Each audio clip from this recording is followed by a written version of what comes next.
Hace un tiempo eh, habíamos empezado un estudio en el libro del progreso del peregrino. Eh, Hasta el momento habíamos tenido 3 lecciones, abarcando una introducción y 4 capítulos. Eh, y bueno, para mí ha sido una bendición este estudio, la lectura de este libro. Espero que para ustedes también. La verdad es que a mí me encanta leer diferentes versiones, diferentes traducciones del libro porque me enriquece. Obviamente leer el original en inglés es muy importante y gracias a Dios pude conseguir, la última vez que fui a Estados Unidos, pude conseguir el libro El Progreso del Peregrino, la versión que tiene los apuntes o las notas de John Bunyan mismo acerca del Progreso del Peregrino. Eh, por si a alguno le interesa en algún momento, acá está así se ve la tapa del libro. Sí les digo que acá en Argentina está muy caro. Yo lo busqué en Mercado Libre y era muy costoso. Entonces esperé hasta estar en Estados Unidos para comprarme una copia. Pero para mí el estudio de este libro ha sido de tremenda bendición, mucha riqueza. Espero que para ustedes también. Em, Yo introduje nuestro estudio la vez pasada con esta foto o con esta pintura, digamos, de lo que abarca el peregrinaje de cristiano.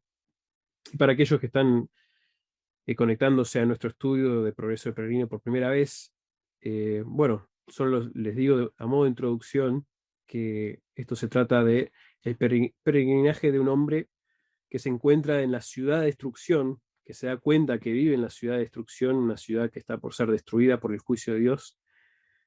Y obviamente es una alegoría, ¿no? Debería aclarar eso, es una alegoría escrito por Bunyan para ilustrar la vida cristiana, el progreso o el peregrinaje de un inconverso hasta su conversión y en adelante, hasta llegar a la ciudad celestial, que está allá en la cima, como verán. A ver si ustedes logran ver cuando yo indico con el mouse. Estoy muy seguro que lo vean. Bueno, arriba, arriba se puede ver, perdón, la ciudad celestial y en la parte inferior a la izquierda es donde comienza el peregrinaje de cristiano, ¿no? Y bueno, hemos visto en los primeros 4 capítulos, básicamente que Cristiano sale de la ciudad de destrucción con mucha oposición. Lo primero que se describe acerca de este hombre, de Cristiano, que se describe así, pero no es todavía cristiano en este momento, un cristiano cuando comienza el libro, y lo que más se destaca sobre este hombre es que él tiene sobre su espalda una carga y en su mano un libro. Y él por medio de ese libro y después por medio de la enseñanza de evangelista y más enseñanza que va a ir recibiendo, entiende que esa carga es un gran problema. Esa carga que él siente por su pecado lo está llevando a la destrucción y que él necesita liberarse de esa carga. Y bueno, es algo que especialmente en estos primeros capítulos, es único en cuanto a la descripción de los personajes. Es el único que siente y ve la carga que él tiene. Porque al partir de la ciudad de destrucción, rápidamente él encuentra oposición por medio de un hombre llamado obstinado, un hombre llamado flexible, 2 personajes que uno, obstinado, inmediatamente rechaza el mensaje o la idea que tiene Cristiano de irse de la ciudad de destrucción, de sus comodidades, dejar todo atrás para ir ¿tras qué? Tras una ciudad que todavía no conoce, buscando una puerta angosta que no puede ver, sino que solo ve una luz que digamos que es apenas visible, y obstinado enseguida dice, ni loco voy con vos, me regreso a la ciudad de destrucción. Flexible, al principio vemos que no rechaza lo que Cristiano propone, de hecho le parece hermoso lo que le describe Cristiano, y empieza el peregrinaje con Cristiano hasta llegar, como ven allá en la parte inferior, más o menos en el centro, que lamentablemente no lo puedo indicar con el mouse muy bien. Llegan hasta el pantano de desaliento y caen los dos, tanto Cristiano como flexible en ese pantano de desaliento. Y bueno, inmediatamente sale flexible el pantano y dice, yo me vuelvo a la ciudad. Todo lo que vos me prometiste o vos decías, no, yo no lo puedo ni creer porque mirá lo que me está pasando y recién comenzamos este peregrinaje. Y Cristiano se empieza a ahogar en el pantano porque tiene la carga de su pecado. Tiene esa carga sobre él y el desaliento que entra al principio de su peregrinaje lo está empezando a ahogar. Y llega un personaje llamado Auxilio, quien lo saca de allí y le indica que, bueno, para no pasar por ese pantano, o sea, para evitarlo lo más posible, debería de ver los pasos que hay en el medio de ese pantano, que son las promesas de Dios. Para no caer en ese pantano debe sostenerse, aferrarse y pisar sobre esas promesas de Dios. Bueno, algo hermoso, una ilustración muy, muy linda, ¿no? Eh, de cómo nosotros, aún en nuestro peregrinaje como cristianos ahora, pero bueno, aún antes de conocer a Cristo, digamos, las promesas están allí, las promesas siempre están de Dios, son seguras, pero bueno, a veces se esconden un poco por el desaliento que pasamos, a veces somos cegados a todas esas promesas. Bueno, y vemos esto a través del libro, ¿verdad? A través de los capítulos vemos ilustraciones hermosas de cosas de la vida cristiana. Luego de pasar allí, bueno, Cristiano se encuentra con Sabio según el mundo, que es un personaje que le apunta a un camino más fácil que el camino por donde lo indicó Evangelista, que supuestamente iba a ser más fácil yendo a una montaña, la montaña que termina siendo la montaña de la ley. Y este monte, cuando llega Cristiano, este monte es tan empinado que Cristiano, solo al intentar subir por ese monte, siente que el monte se le cae encima. O sea que es imposible. Y obviamente eso ilustrando que uno no puede llegar a la ciudad celestial, no puede llegar a la puerta, ni a la puerta angosta por medio de la ley. Es imposible. La ley te destruye. La ley cae encima tuyo. No es amigable en ese sentido, no te lleva a la ciudad celestial. Entonces, Cristiano se da cuenta de esto, Evangelista lo encuentra medio desanimado por haber intentado esto a Cristiano y bueno, lo reprende y le dice, me sorprende que has dejado tan rápidamente este camino que yo te instruí y bueno, como que le dice, sigue por este camino hacia la puerta angosta. Y vimos la vez pasada que estuvimos estudiando que Cristiano llega a la puerta angosta.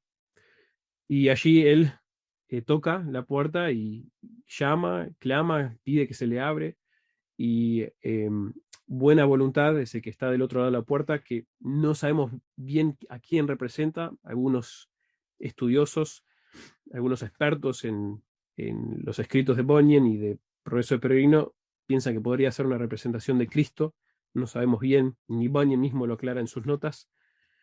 Pero la idea es que, o sea, ya en este momento Cristiano está pidiendo, por favor, déjame entrar, y buena voluntad lo deja entrar, y de hecho lo agarra, le dice, entra rápido, porque Satanás, Belzebub, está ahí nomás tirando sus flechas, porque no desea que nadie entre por esa puerta, hace lo posible para aniquilar a todas las personas que están en búsqueda de esta puerta, entrando por la puerta angosta.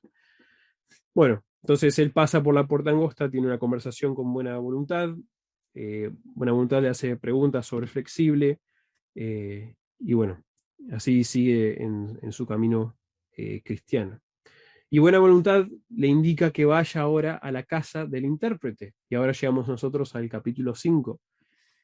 Y les hago un zoom en la foto que estábamos viendo en esa pintura. En esa sección no pude enfocarlo aún más en el tiempo que tenía, pero van a ver ahí a la derecha de la foto, más o menos medio derecha del medio, está él hablando allí con intérprete y hay una casa detrás, que es la casa de intérprete, ¿no? Y para mí esta sección, este capítulo 5 del libro, hasta el momento es uno de los más hermosos, uno de los más lindos. Y me pareció apropiado, aunque siento que al paso que vamos podríamos estar hasta el año que viene con el progreso del peregrino, pero este capítulo, aunque no es demasiado largo, ustedes si lo leyeron lo saben, pero contiene 7 lecciones hermosas, 7 lecciones que en cada una de ellas se puede profundizar. eh, y creo que vale la pena frenarnos acá un poquito porque eh, me parece tan apropiado y tan hermoso que Bunyan incluya en esto del progreso del peregrino esta etapa donde Cristiano se acerca a alguien, a un personaje que ahora vamos a eh, por lo menos pensar o observar a ver quién es, a quién representa, pero más que nada representa la necesidad de Cristiano, de un creyente, de una persona que recién conoce al Señor, es nueva en la fe, la necesidad que tiene de instrucción, de enseñanza, que alguien le guíe y le dé cosas como Bunyan mismo dice, cosas extraordinarias que me serían de ayuda en mi viaje, dice Cristiano. Y vamos a ver que esta casa tiene bueno, como les mencioné recién, esto es una ilustración de la necesidad de instrucción y de iluminación en la vida del creyente, especialmente los nuevos en la fe. Un recién convertido necesita ser discipulado para navegar la vida con fidelidad. Y en este capítulo Bunyan comparte, como les dije, 7 lecciones acerca de la vida cristiana, representado por 7 habitaciones, 7 salas de la casa. Y mi idea era hacer las 7, pero hice 4 y dije, no, las 7 estamos acá hasta las 12 de la noche, con el ritmo que iba en cuanto al estudio. Entonces hoy vamos a ver 4. El siguiente miércoles veremos los últimos 3. Y después de eso voy a hacer lo posible para no solo abarcar medio, medio capítulo por enseñanza, así vamos avanzando y podemos continuar con otras enseñanzas que sé que Alejandro tiene ganas de darnos en cuanto a cosmovisión y ética. Eh, pero bueno, este capítulo me pareció interesante ver un ejemplo bíblico, podremos verlo en la interacción que tiene Felipe con el etíope, que en un momento el etíope está leyendo Isaías 53, y Felipe se le acerca y le pregunta, ¿entiendes lo que lees? Y él le dijo, ¿y cómo podré si alguno no me enseñare?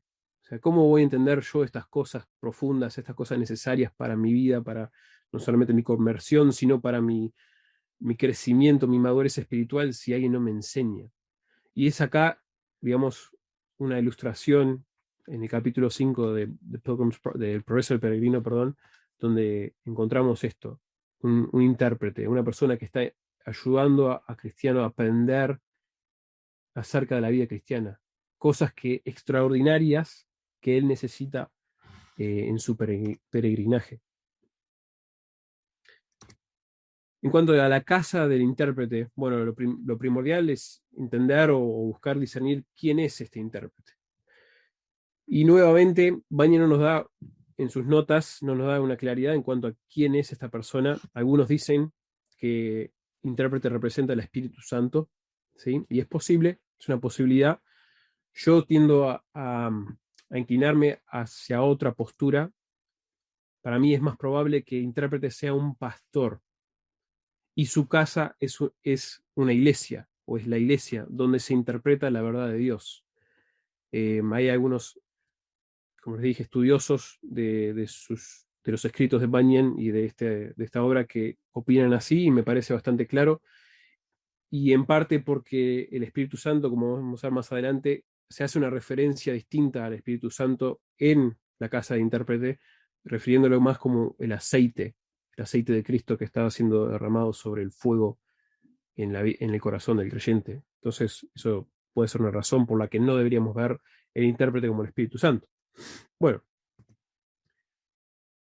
pero pienso que una de las grandes ideas, si vemos a intérprete como un pastor y vemos su casa como la iglesia, creo que algo que podemos captar inicialmente de este capítulo es que la iglesia tiene la responsabilidad de instruir, de catequizar, si pusiéramos como verbo, a los nuevos creyentes en la fe. ¿Sí? Tiene esa gran responsabilidad. Solo unos detalles introductorios en cuanto a este capítulo que quería yo resaltarles y que tengan en mente a medida que vamos leyendo o estudiando este capítulo. Bueno, es esto que ya les mencioné, pero las cosas que intérprete va a revelar son cosas extraordinarias que serán de ayuda en el viaje de todo peregrino. Entonces imagínense ustedes cuán necesario, ¿no? Es cuando cada uno de nosotros llegó al Señor, cuando primero entramos por la puerta angosta o llegamos a los pies de la cruz de Cristo y el Señor nos salva, somos convertidos. Hermoso, ¿no? O sea, hermoso lo que Dios hace en nuestro corazón, que nos perdona de nuestros pecados, nos limpia, pero cuán importante para el comienzo de nuestra vida cristiana es que se nos instruya, ¿no? Que se nos dé a nosotros esta enseñanza de las cosas extraordinarias que contiene la palabra de Dios. Otra cosa que para mí es bastante notable, no sé si lo notaron al leer el libro, perdón, el capítulo 5, es la preocupación y la guía de este intérprete. Ahora, yo les mencioné que para mí, y como otros han dicho, es un pastor. Intérprete es un pastor. Y a medida que el intérprete le va revelando estas lecciones acerca de la vida cristiana, él lo lleva de la mano. Lo lleva de la mano y eso uno a medida que lo lleva alrededor de la casa, de habitación a habitación, es como, o sea, inicialmente yo pensaba como mi hijo, ¿no? Le gusta agarrarme la mano para llevarme acá, mostrarme aquello, mostrarme lo otro. Pero bueno, lo inverso también es hermoso, ¿no? Cuando un padre toma el tiempo de tomarle la mano a su hijo, su hija, y lo lleva y con cariño lo instruye, preocupado, diciendo, mira, hijo, esto, quiero que aprendas aquello. Bueno, yo creo que es intencional esto de que intérprete lo va tomando de la mano, y porque ya vimos esto, de hecho, en otra sección de Progreso el Peregrino, la manera que Bunyan resalta esto de evangelista tomando a Cristiano de la mano y llevándolo a cierto lugar. Y ahora intérprete toma la mano a Cristiano y le va enseñando cosas. Qué precioso cuando un pastor, cuando un líder tiene este tipo de preocupación, ¿no? A ver, junto con esa instrucción tan necesaria, esa enseñanza, está esa preocupación, ese deseo de guiar y ver a esta persona ir tras la sabiduría, tras la guía del Señor, de la palabra. Y antes de entrar a cada habitación y a las 7 salas, vemos que intérprete ordena que su ayudante encienda una vela. Y la razón por la que esto o sea, lo resalto es porque Bunyan mismo hace una nota en su libro acerca de esto, de la vela que se enciende. Y Bunyan dice lo siguiente: como la creación, así en la conversión el mandato de Dios es hágase la luz. Viene por la palabra. Sin Biblia no hay luz. Dios separó la luz de las tinieblas. Un bendito misterio para demostrar al cristiano que la luz en su mente está en desacuerdo con sus tinieblas nativas. Y qué interesante, ¿no? Qué importante este concepto, ¿no? de luz por medio de la palabra, de que nosotros, teniendo tinieblas inicialmente en nuestro estado como no creyentes, antes de conocer a Cristo, estábamos viviendo en tinieblas, y el Señor, por medio de la palabra, por medio del Espíritu, nos dio luz y pudimos ver claramente ciertas cosas, especialmente del Evangelio. Bueno, seguimos con la necesidad de que se haga la luz, de que entendamos mejor un montón de cosas, y especialmente para un cristiano que recién se acerca a la iglesia, bueno, a los líderes, que recién se acerca a la vida cristiana, tiene una gran necesidad de que haya luz en su mente, que haya claridad, y especialmente en cuanto a estas lecciones que intérprete le va a dar a Cristiano acá al principio de su peregrinaje. Entonces comenzamos, Y entramos con Cristiano a la primera sala. Y bueno, Cristiano entra a esta primera sala y está en la pared colgado un retrato, ¿no? Y Bunyan escribe lo siguiente: Cristiano vio colgado de una pared el retrato de alguien serio y solemne, que tenía los ojos levantados al cielo, con el mejor de los libros en su mano, la ley de la verdad escrita en los labios, el mundo a sus espaldas, y él en actitud de exhortar a los hombres. Una corona de oro pendía sobre su cabeza.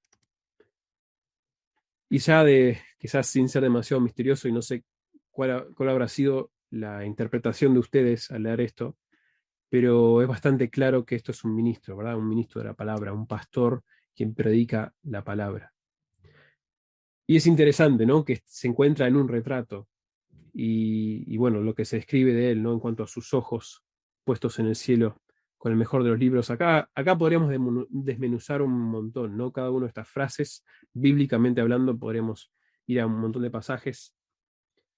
Eh, yo incluí acá una nota que algunos comentaristas, algunos expertos sobre este libro piensan que probablemente sea una referencia directa a Evangelista, ¿no? Quien de alguna manera es un pastor, es un líder, ¿no? Eh, pero él es quien le va a dirigir el camino a Cristiano. Entonces, probablemente de manera directa sea una referencia a Evangelista. El verdadero pastor de las almas, aquel quien es digno de guiar a los creyentes nuevos en la fe, se caracteriza por un énfasis en la oración y ministerio de palabra. Esto para ustedes que han estado en nuestra iglesia por bastante tiempo y aún si estuvieron escuchando los distintivos que tenemos nosotros acá en la iglesia de Lobos, pensamos que los líderes, los ancianos particularmente, los pastores, dediquen su tiempo primordialmente a la oración y al ministerio de la palabra, al estudio, a ser fieles en lo que es trazar la palabra y después explicarla, instruir a la congregación en la palabra y orar por ellos, velar por ellos de esa manera. Y esto lo vemos, Hechos 6:4 obviamente lo expresa, en un contexto donde habían necesidades físicas, habían eh, necesidades de ciertas personas que se deberían cubrir, que alguien debía eh, eh, interceder por ellos y ayudarles. Y ellos, los ancianos de la iglesia, deciden, como ustedes probablemente ya saben, deciden asignar a diáconos o personas, digamos, hombres fieles, quienes podrían cubrir esas necesidades para no quitarle demasiado tiempo a los ancianos y a los pastores de este énfasis, de la oración y el misterio de palabra. Demasiado importante esto. Y bueno, no lo voy a elaborar demasiado ahora porque ya lo han escuchado en los distintivos que tenemos, pero ese es un gran énfasis de este hombre, ¿no? De esta persona que aparece en el retrato. También esta persona se caracteriza, este pastor se caracteriza por predicar y por rogar a los pecadores que se arrepientan y vuelvan a Dios. Eh, qué importante que aquellos que ministran la palabra no solamente den instrucción, no solamente den información, no solamente den teología, que es tan importante, doctrina, pero también que lo hagan con un deseo de persuadir, de llevar a convicción, de llamar a otros a venir al Señor. Hoy es el día de salvación. Y bueno, esto es un rol muy importante, ¿no? Que debe tener todo pastor verdadero. Y algo que también caracteriza a este pastor es que desprecia los placeres de este mundo y está gozoso en Cristo. O sea, ve digamos, o sea, lo raro, cuánto no realmente llena y satisface los placeres del mundo y está gozoso en Cristo. O sea, para este pastor, quien desprecia el mundo que dejó atrás, está totalmente enfocado, puesto los ojos, como dice la descripción allí en el libro, los ojos puestos en el cielo. Y por último, también lo caracteriza un amor por servir a su Señor. Y hay también en la descripción una corona que pende sobre su cabeza. Y la foto que yo les pongo ahí no, como que cortó, lamentablemente cortó la corona, pero noten que la corona no está puesta sobre su cabeza, sino que pende sobre su cabeza. O sea que está casi sobre su cabeza, pero no la ha recibido. Eh, y bueno, algunos leyendo algunos enfatizaban que es porque la corona le espera, que seguramente va a recibir esa corona por su servicio al Señor, por su amor y su dedicación a la iglesia, pero todavía no la ha recibido. Pero eh, está, tiene puesto la mirada y tiene puesto el empeño sobre el Señor a tal punto que él va a recibir esa corona al final de su vida. Entonces podríamos resumir esta primera lección que vemos en la primera sala, la primera habitación de la casa intérprete, en estas palabras. Yo decidí al final de cada lección dar un breve resumen.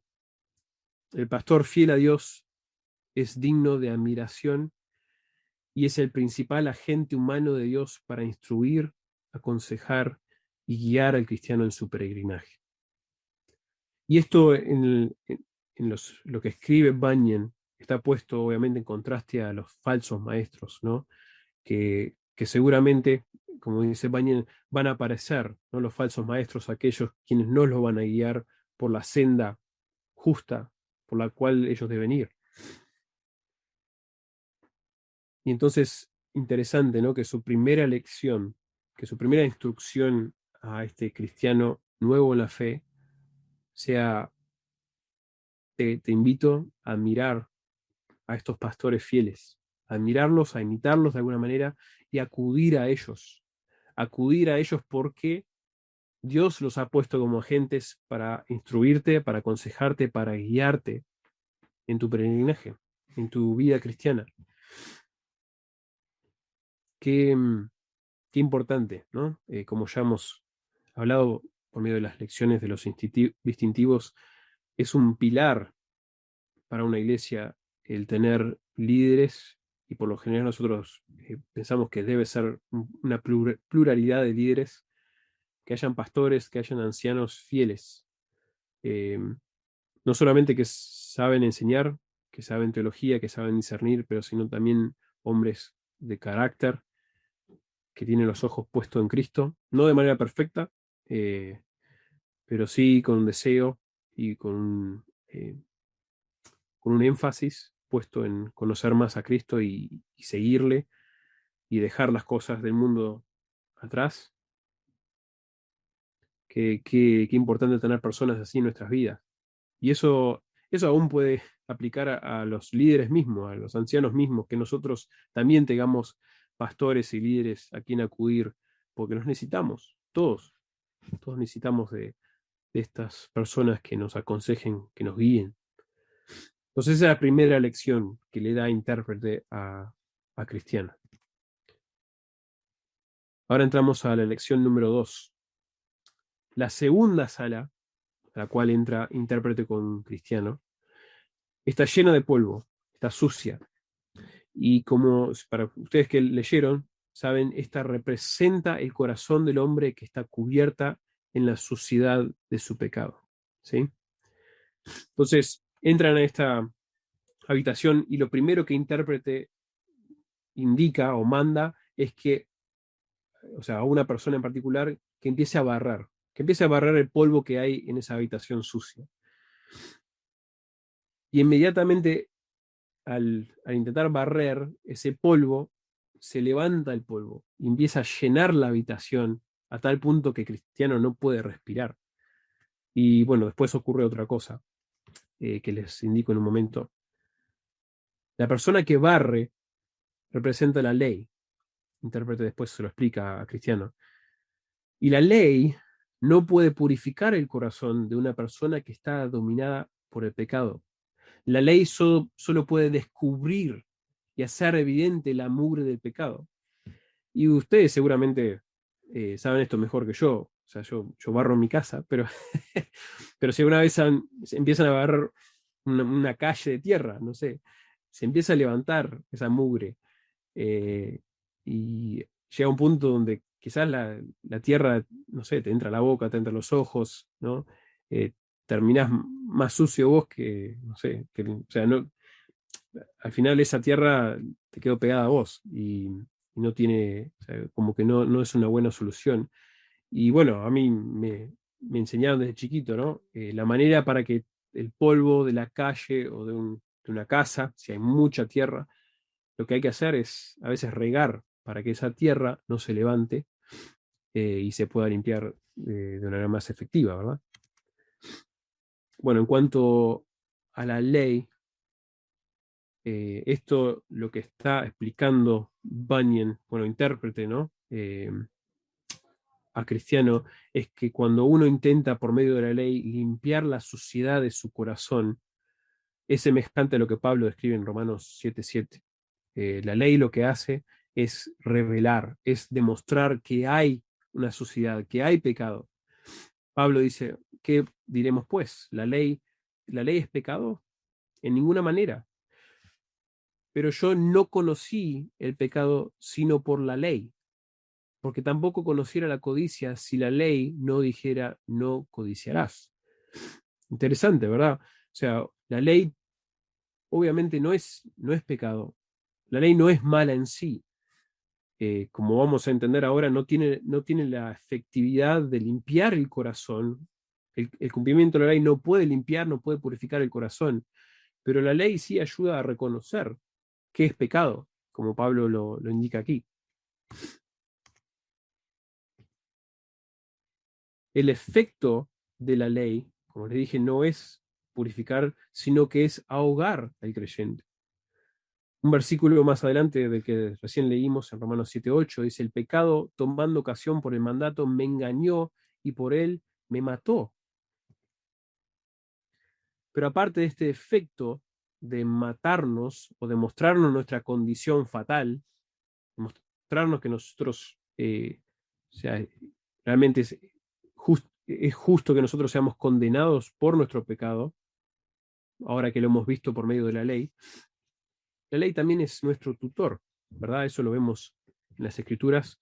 La ley nos muestra que tenemos la necesidad de ser perdonados de nuestra transgresión y ser purificados para ser santos ante Dios. Y en contraste, después de que eh, explica intérprete acerca de esta persona, quien estaba barriendo, quien solamente pudo levantar polvo, empezó a ahogar a Cristiano, la persona que empieza a regar representa y es una ilustración del Evangelio. ¿Por qué?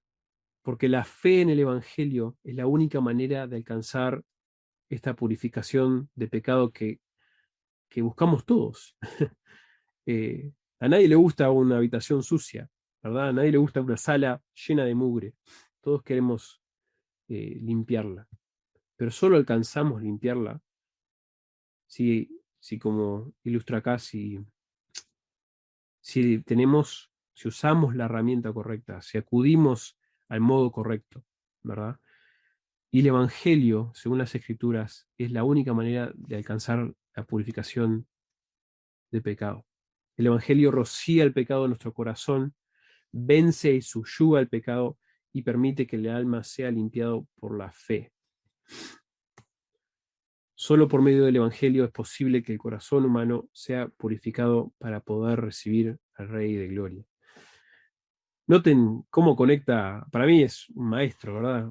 Bunyan, la manera que él va conectando, y va a ser evidente a medida que nosotros vemos los diferentes capítulos, que quizás no estamos de acuerdo en todo lo que, en cuanto a la doctrina que tenga Bunyan, pero muchos de estos conceptos los representa de una manera muy figurada, muy clara, ¿no? Son ilustraciones, y yo he escuchado muchos sermones que acuden a diferentes capítulos, secciones de Bunyan, de Progreso del Peregrino, para explicar conceptos de doctrina, conceptos de la vida cristiana.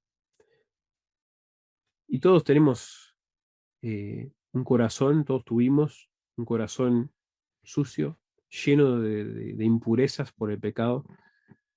Y qué importante que entendamos desde el comienzo, ya para la salvación y aún para la santificación, de que no es por medio de cumplir ninguna regla, ninguna ley, no es por medio de ser un mejor cristiano que la otra persona y yo mantenerme dentro de los límites que yo pienso que son los correctos. Nada de eso me acerca a Dios en sí. Es siempre por medio del Evangelio, siempre por medio de la gracia.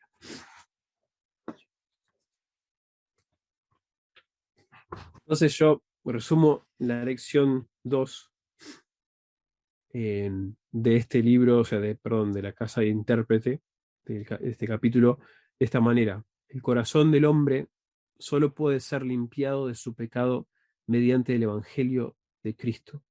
El cumplimiento estricto de la ley no logra la purificación del corazón. Que, o sea, uno ya medio que vimos algo de esto, ¿verdad?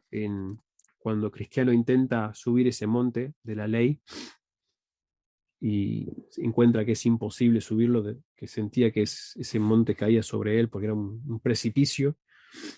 Eh, pero que es importante entenderlo de esta manera también, desde este ángulo, de que nuestro corazón no puede ser limpiado por nada, o sea, por ningún cumplimiento, sino solo por el Evangelio, por medio de la gracia de Cristo, en su muerte y su resurrección, por fe en esas verdades, por fe en esa promesa, en ese logro de Cristo. Una lección clave para todo creyente, especialmente para un creyente nuevo.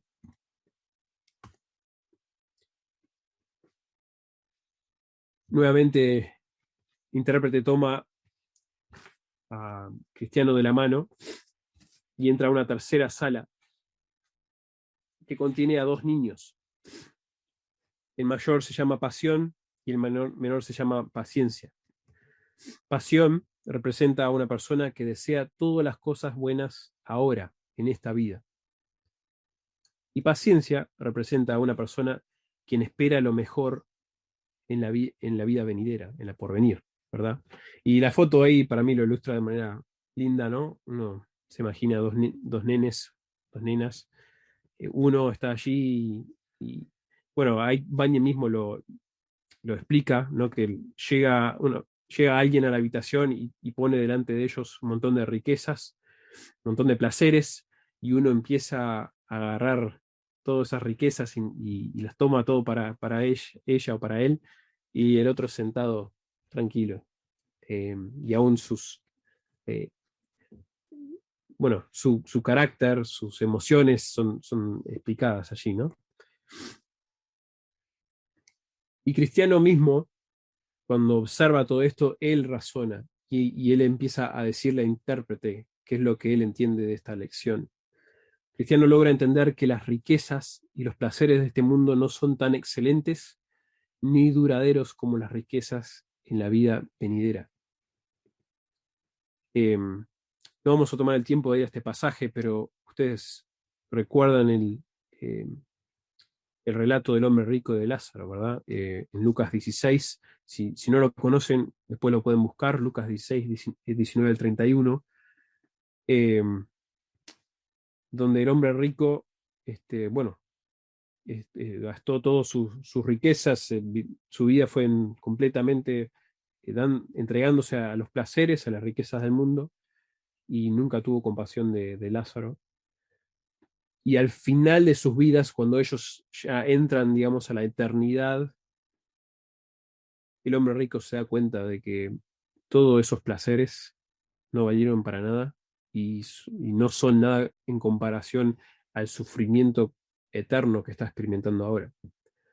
En contraste, Lázaro, que no tenía esas riquezas, está gozándose en la presencia de Dios de alguna manera.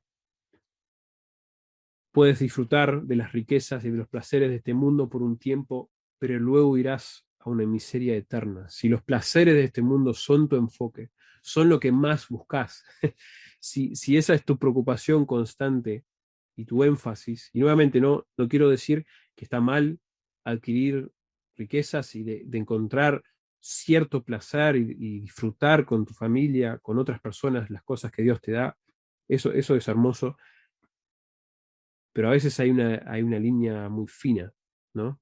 Entre ese tipo de placer y disfrutar de esa bendición con disfrutar de una manera que no corresponde. A veces confundimos una cosa con la otra y quizás es bueno evaluar eh, cuán importante para nosotros son los placeres y la riqueza de este mundo.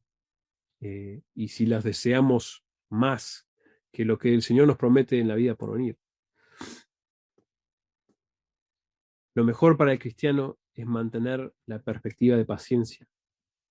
Es importante que el peregrino, especialmente los nuevos en la fe, entiendan que es mejor esperar las bendiciones venideras que perseguir la prosperidad en este mundo.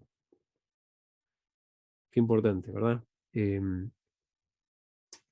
Me pareció una observación muy linda, muy perspicaz de parte de Bunyan, cuando intérprete dice lo siguiente a Cristiano: las cosas que se ven son temporales, pero las cosas que no se ven son eternas. Sin embargo, desgraciadamente, sucede que al tener tanta conexión entre sí las cosas presentes, o sea, las temporales, y, y nuestros apetitos carnales, o sea, que son tan cercanos a nosotros, nuestros apetitos carnales con esas cosas que están ahí presentes, temporales, muy pronto traban buena amistad los apetitos carnales con esas cosas temporales, lo cual no pasa con las cosas venideras, que están tan distantes de la sensibilidad de la carne. Nuestra carne, y esto no hace falta intentar persuadir a nadie de esto, ya todos lo sentimos, ya todos luchamos con esto. La carne quiere los placeres temporales, los placeres de este mundo. Eh, Tienta mucho una vida cómoda, eh, una vida sin preocupaciones, una vida con más dinero de lo que necesito para comprar lo que yo quiera. Todo eso realmente apela a mi carne. Y cuando no, y es muy fácil cuando no tengo esas riquezas y otros lo tienen, yo no lo tengo, y a veces parece que ni llego al fin de mes. eh, bueno, la carne lucha un montón, ¿verdad? Con querer esas riquezas, esos placeres. Eh, y me pareció muy sabio, muy sensato de parte de Bunyan resaltar esto, ¿no? Solo porque se siente bien, solo porque apela a nuestra carne, las cosas, los placeres de este mundo, no quiere decir que es sabio o eh, que es mejor entregarnos a esos placeres. Cuidado con pensar que las cosas que se sienten bien, aun cuando estás yendo a la iglesia todas las semanas y estás conectado a las reuniones, eh, pero hay placeres, hay cosas que se sienten bien en el momento, pero que no son sabias de entregarse a ellas. Y esta perspectiva de esperar, de tener paciencia por las cosas eternas, por las cosas venideras, es muy importante, de desear y de vivir para ese momento cuando estemos con el Señor, donde vamos a recibir riquezas incomparables, ¿verdad?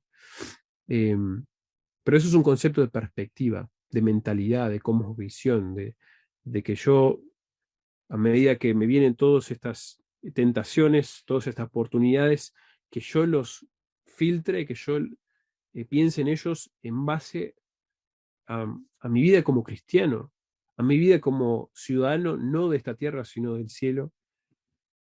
Y eso va a realmente, aparte de la guía que te da un pastor, como la primera lección, eh, aparte de esa guía, que vos tengas esta mentalidad que se menciona en esta tercera lección, te va a ayudar un montón en cuanto a la toma de decisiones, a no entregarte, porque fácilmente lo hacemos, a los placeres de este mundo, a las riquezas. El resumen de la tercera lección sería esto: es bueno y necesario que el cristiano viva bajo la convicción que los placeres de este mundo no se pueden comparar con las bendiciones de la vida venidera. Qué importante, qué necesario tener una convicción en que lo mejor y la razón por la que, o sea, el enfoque de nuestra vida actual debe ser en lo porvenir, no en lo que está enfrente de nosotros y lo que nos da placer ahora. Obviamente hablando cosas fuera de Cristo, ¿no? Y fuera de lo que Él nos da. Con esto llegamos ahora a la última lección que vamos a ver hoy, en la lección número 4, quedan las otras 3 para la siguiente. Y nuevamente intérprete toma a Cristiano de la mano y lo lleva a una cuarta sala. Y si leyeron este capítulo en algún momento o hoy mismo, esta lección fue hermosa. Esta fue una de las que más me encendió el corazón. Eh, bueno, y esta es la razón. A primera vista, cuando entra Cristiano con intérprete a esta sala, ve que contiene un fuego encendido junto a una pared y un individuo quien echa agua sobre ese fuego, deseando apagarla, pero no lo logra. Perdón, ahí faltó el no. No lo logra. Entonces hay un individuo echando agua sobre un fuego que está encendido y no importa cuánta agua le eche, no logra apagar ese fuego. Ahora, intérprete le explica inicialmente lo que Cristiano ve inicialmente, se lo explica, ¿no? Antes de continuar con su demostración y explicación de otros detalles. Dice, el fuego representa la obra de gracia en el corazón del creyente. O sea, cuando Dios salva a una persona, transforma su corazón, le da un corazón nuevo, corazón de carne, y empieza a obrar en su corazón. Y el concepto de Filipenses 1:6, ¿verdad? Que comienza la obra y la sigue perfeccionando. Es la idea que vamos a ver en esta cuarta lección, en esta cuarta habitación de la casa de intérprete. El fuego representa la obra de gracia en el corazón del creyente y el individuo es Satanás, quien busca apagar ese fuego. O sea, Dios encendió un fuego en el corazón del creyente en una obra de gracia, una obra que nosotros no merecíamos, ¿verdad? Nosotros entendemos que nuestra salvación viene porque Dios quiso salvarnos, no por obras que nosotros hemos hecho, sino que Dios comenzó una obra en nuestro corazón. Nos salvó, nos redimió, nos sacó de esa vida anterior donde estábamos entregados a nuestras concupiscencias, a nuestros deseos carnales. Nos sacó de allí, nos sacó de las tinieblas, nos sacó, nos removió de la enemistad con Él. Comenzó una obra de gracia en nuestros corazones. Pero lo que continúa revelando, o lo que continúa viendo y luego revelando intérprete, es algo maravilloso, algo que no es aparente a primera vista. Y es lo siguiente, es como que intérprete lo toma de la mano y le dice, mirá del otro lado de la pared lo que está sucediendo. Del otro lado de la pared hay otro individuo que en vez de estar echando agua sobre ese fuego, está echando aceite, está echando nafta, está echando querosén, si quieren, sobre el fuego, dándole más cuerpo y más intensidad al fuego. O sea que no importa cuánto agua le eche Satanás a ese fuego, este otro individuo está echando algo mucho más potente y fuerte sobre el corazón de la persona, sobre ese fuego ardiente. Y esa persona revela ahí, Bunyan, por medio de intérprete, es Cristo. Y dice ahí, quien con el óleo de su gracia sostiene la obra comenzada en el corazón. Qué increíble esto, ¿no? Qué hermoso pensar de que, bueno, toda la imagen, ¿no? Y ahora la desmenuzamos un poco, pero que no importa cuánta dificultad, cuánta aflicción, cuánta tentación Satanás lance hacia nosotros, la obra de Cristo siempre es más poderosa. Cristo siempre nos está sosteniendo en el verdadero creyente, ¿verdad? En la vida del verdadero creyente, Cristo siempre está echando su aceite, su querosén sobre el fuego. O sea, Él sigue, su obra de gracia sigue en nuestros corazones. Y algo que intérprete explica en todo esto es esta observación de Bunyan sobre la obra de gracia que no siempre es tan evidente para nosotros. Fíjense que la imagen, o sea, la escena al entrar a esa habitación es de un lado de la pared. Lo más obvio es que hay un fuego ardiente y Satanás está echando su agua sobre nuestro fuego, sobre nuestro corazón, queriendo apagar lo que está sucediendo. Y eso para mí es tan sabio, te muestra que Bunyan, la manera que lo describe tiene una claridad sobre la vida cristiana, sobre la lucha, sobre el hecho de que nuestra vida cristiana es una batalla y que todos luchamos vemos eso generalmente, o nos sentimos de esa manera. Nuestra sensibilidad primordialmente es la vida cristiana, es una batalla, es re dura, siempre, yo siento que siempre estoy luchando con esto, con lo otro. Satanás debe estar enfocado en mí, no sé, me siento de esa manera. Es una lucha tremenda.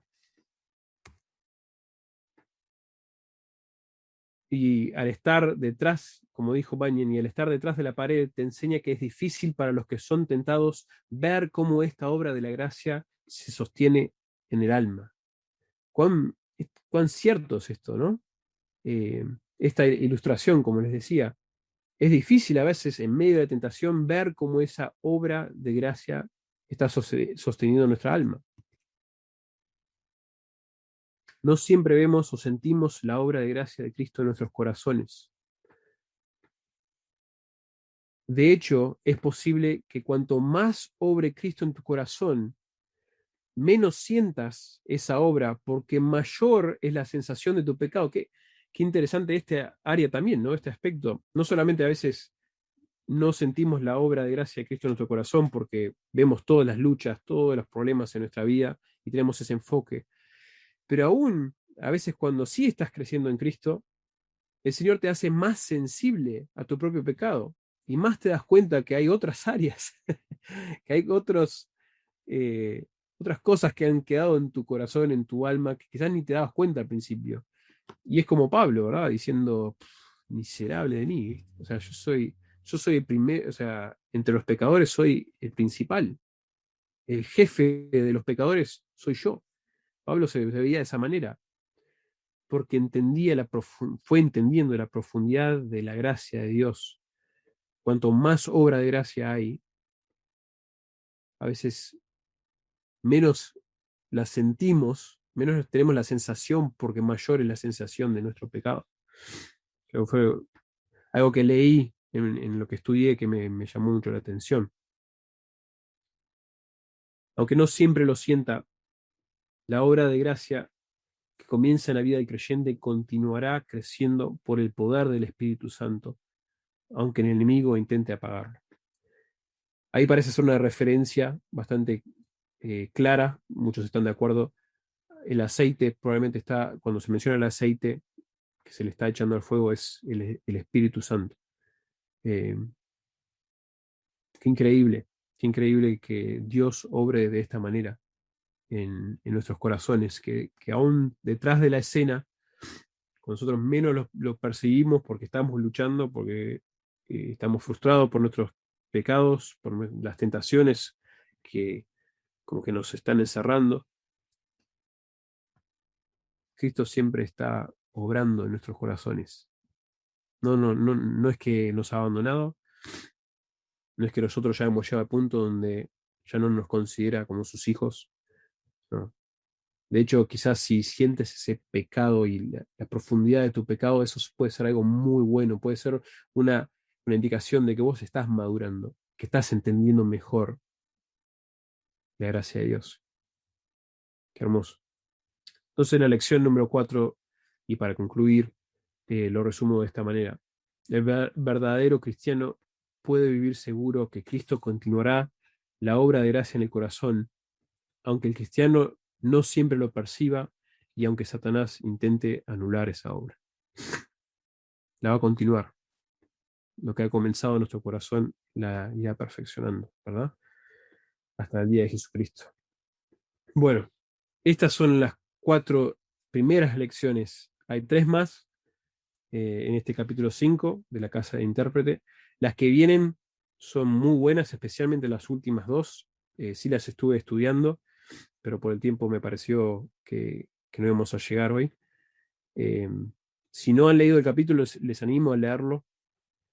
Creo que esas dos últimas lecciones, especialmente la número 6, te deja un poco, no sé, como es solemne, te deja solemne, te deja con una perspectiva de que cuán importante es que nosotros eh, velemos por nuestras almas, por nuestra vida espiritual, que cuidemos de nuestra salud espiritual, que no solo vivamos la vida o dejemos que la vida pase, o sea, que nos ocurra la vida en piloto automático, sino que seamos intencionales, disciplinados en cuanto a nuestra vida cristiana, porque si no, las consecuencias pueden ser muy graves.